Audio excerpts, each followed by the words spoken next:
సుగాల్మెట సమీపంలో టమాటో లోడ్తో వెళ్తున్న వాహనం బోల్తా నంద్యాల జిల్లా పాణ్యం మండలంలోని సుగాల్మెట సమీపంలో విషాదకర ఘటన చోటు చేసుకుంది. డోన్ నుంచి నంద్యాల వైపు టమాటో లోడ్తో వెళ్తున్న బొలెరో వాహనం టైర్ పేలి అదుపు తప్పి బోల్తా పడింది.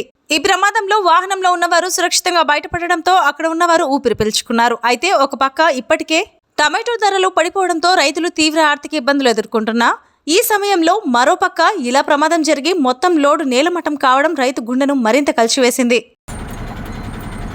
టమాటో పండ్లు